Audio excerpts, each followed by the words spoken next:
بسم الله الرحمن الرحيم. السلام عليكم. وإذن هذا إسماعيل waxaan joogaa Cigaal Airport Hargeysa Somaliland waxa xagan iga xiga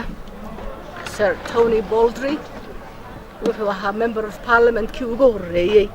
ee delegationkii Somaliland yimaada 2002-2003 ayuu ka mid ahaa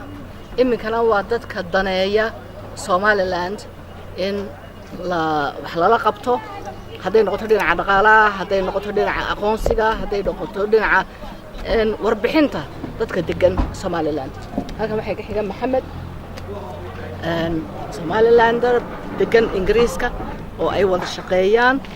halkan waxa ka xiga Marcus oo Sweden oo iyagana la shaqeeya oo markii ugu horeysay uu yimaado Somaliland halkan waxa ah Ian Fenwick oo Ingiriisa oo dhowr jeer yimid wadankeena Somaliland u yimaadana wada hadal iyo heshiis iyo wax la qabad ummadda Somaliland xagan waxa ka xiga Yusuf Kareem oo garanaysaan oo matalaha ama xisbiga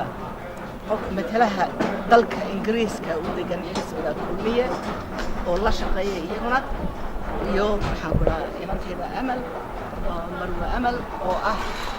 wasaaradda arrimaha dibadda dhinaca protocolka iyo dhinaca soo dhaweynta martida u qaabilsan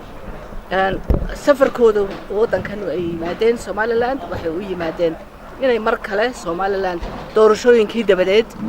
markii ugu horeysay ay yimaadeen dawlad cusub baa dhalatay nidaam cusub baa jira dardar cusub baa ayaa wadankeena jirta inay xiriir la sameeyaan wasaaradda arrimaha dibadda iyo xukuumadda Somaliland iminka cusub ee dhalatay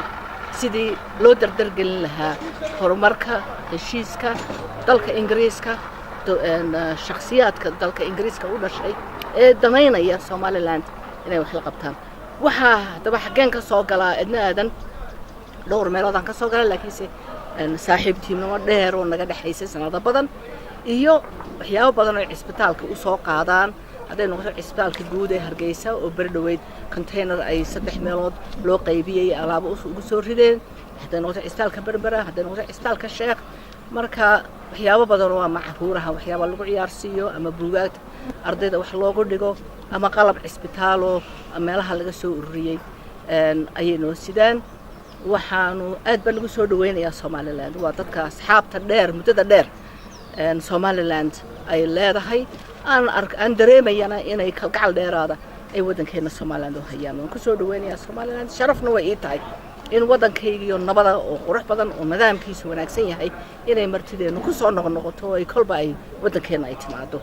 marka warbixintu waa intaas dabcan wada hadallo iyo wixii ay markaa dawladda la yeeshaan markeeda iyo meesheeda ayay noqon doontaa halkan waa airportka Hargeysa oo aan ku soo dhaweynayo assalaamu calaykum warahmatullahi wabarakatuh. Thank you. You guys came on the trip. We'll talk to you guys later. Thank you very much.